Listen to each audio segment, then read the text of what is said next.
No balanço desse chão antigo, eu te encontrei. Pisei descalço na estrada, poeira velha me chamou.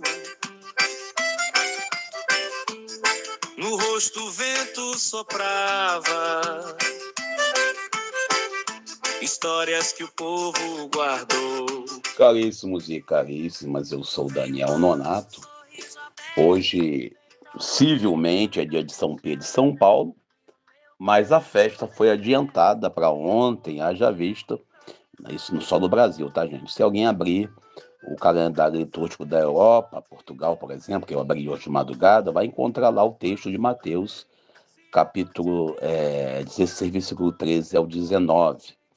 Quem abrir o calendário da CNBB do Brasil vai encontrar aí Mateus capítulo 8, versículos 18 ao 22. Qual está certo? Os dois. Se você for ler o evangelho de hoje na Europa, na América Central, na América do Norte, até mesmo em outro país da América Latina, você vai encontrar o texto de Mateus 16, 13 ao 19. Se você for ler o evangelho no Brasil, você vai encontrar o texto de Mateus capítulo 8, versículo 18 ao 22. Por que essa mudança?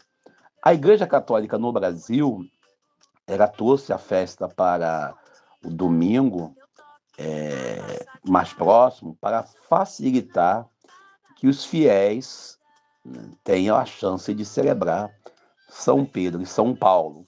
E também, no Brasil, nós celebramos com esse texto, com esta festa ou a solenidade, o dia do Papa. Então, consagramos o domingo de ontem para rezar pelo nosso querido Papa Leão XIV. Eu estou explicando isso porque ontem eu comentei sobre o Evangelho nos grupos, as pessoas perguntaram, mas o texto hoje não é esse? Amanhã é dia de São Pedro? É hoje, civilmente, no Brasil, é dia de São Pedro. E também de São Paulo, é claro, meu patrono. Mas houve essa alteração. E falando de dia, amanhã, minha cidade querida Japeri City faz exatamente 35 anos de emancipado. Japeri que já foi Belém, Japeri que teve um projeto de ser Nova Belém, e Japeri que virou Japeri graças ao Juco que aqui existia, que significa aquilo que flutua. Então, Japeri já tem 35 anos de emancipação político-administrativa da cidade de Nova Iguaçu, que foi Iguaçu Velho, que foi Machambomba. Então, nós estamos aqui para contar essa história também. Mas o que me surpreende, eu vou falar de Japeri hoje, peço perdão aos meus amigos que estão na Europa, na Itália e também em Portugal, e meus amigos do Nordeste brasileiro e também do Sudeste, aqui de Minas, que nos escutam. O interessante é que Japeri ele tem umas coisas interessantes mesmo, como toda cidade interior. Japeri ele é região metropolitana do Rio, mas também ele é uma cidade estilo interior em alguns atos. A Prefeitura Municipal de Japeri fez uma série de obras, né? Está fazendo as obras aí, as UBSs. Parabéns à prefeita, vamos deixar bem claro isso, pela atitude de construir as UBS. A pergunta que eu fiz, e eu pergunto para todos vocês, quem vai trabalhar aí? As OS. Aí me preocupa. Porque a OS em Japeri geralmente atrasa o salário. Isso é mesmo, atrasa o salário. E nós temos histórias aqui de amigos que vêm conversar com a gente, que trabalham. Falaram, Daniel, eu estou sem vale transporte, a empresa não me pagou vale transporte. A OS não me pagou o meu salário do mês. O salário é dia 10, hoje é dia 25, o salário não chegou ainda. São coisas que eu ouvi de pessoas que trabalham no Hospital Municipal de Japeri. Então, estou falando isso aqui sem medo de ser feliz. Se eu estiver mentindo, eu peço desculpa, mas é a informação que eu recebi de terceiros. Esse é o contexto da história que me contaram. Estou repetindo fatos que foi narrado por funcionários do hospital. Também, funcionário da OS, claro, né? A gente também olha que a Câmara Municipal fez uma sessão solene, o tempo já está estourado já dessa parte. E essa sessão solene teve lá medalhas e títulos de Salão Japerense para cidadãos políticos que nada tem a ver com Japeri. Mas fazer o quê, né?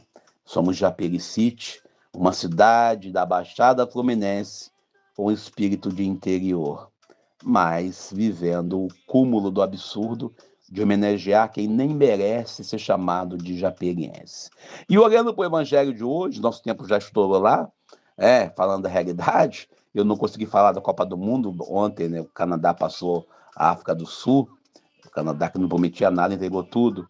A gente hoje leu o evangelho de Mateus, capítulo 8, 18 ao 22, como eu falei no início. E a gente, ao celebrar esse texto, a gente tem três aspectos que vale a pena destacar. Primeiro, Jesus vê a realidade da necessidade. Deus vê a sua necessidade. Deus vê a nossa necessidade. Segundo, Deus nos chama, Jesus nos chama para a missão, mas não chama para a missão segundo a nossa vontade. A gente, às vezes, quer ser missionário na África, no Japão, na China, no Canadá. Falando no Japão, hoje tem Brasil e Japão. Brasil 2-1, eu falei lá no meu comentário do Evangelho, lá no texto do Evangelho, eu vou repetir Brasil 2-1 para o Japão. Hoje vamos ganhar o Japão 2-1. E vamos para a oitava de finais. E a gente entra nesse contexto, né, de Jesus, ele nos chama para a missão, não onde a gente quer ir na missão, mas aonde nós devemos ir. E esse nós devemos ir que é interessante. Também, no terceiro ponto, nós somos chamados a ultrapassar as margens. Muitas das pessoas querem ser missionários em outros países, em outras cidades, outros continentes, até em outros planetas. Vou evangelizar Marte. Mas esquece que o primeiro lugar de evangelizar é o próprio ambiente onde reside. Na sua casa, no seu trabalho, na sua família, na condução. Ultrapassar as margens do evangelho não é você mudar de cidade. Meu amigo Moisés Gladstone, Arantes, ele não gosta de chamar ele de Moisés, mas eu chamo assim mesmo. O meu amigo Gladstone, ele é um grande irmão, ele dizia isso sempre. A fuga geográfica, às vezes, do problema, não resolve o problema quando está dentro de você. Não se resolve uma missão você indo fazer a missão lá não sei aonde. O que Jesus hoje faz, ele pede para deixar alguns fatores.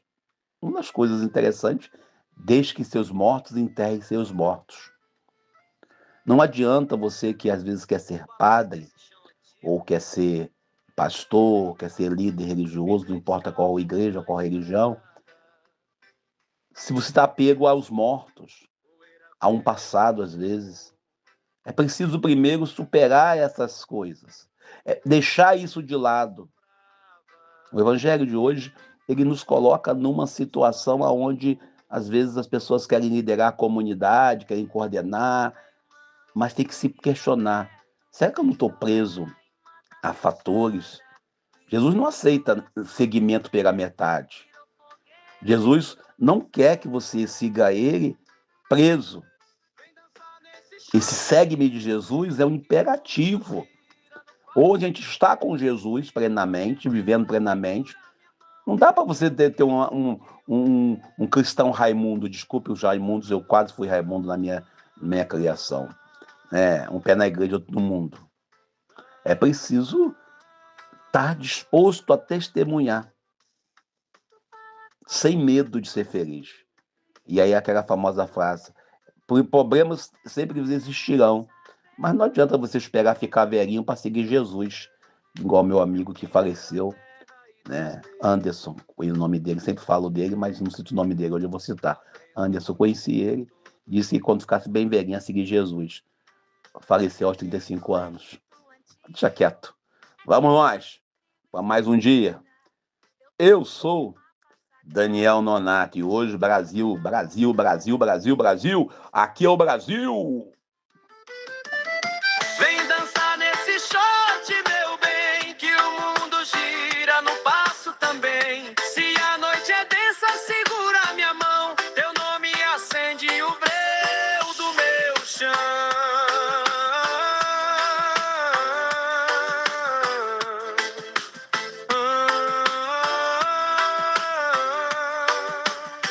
Quando a cidade escurece e os poderosos fecham os olhos, ouço teu canto que cresce, chamando os pequenos, os pobres, os molhos. Tu dizes que amor não é lucro, que fé não se vende em vitrine, que a gente só encontra o justo quando reparte o pão que define.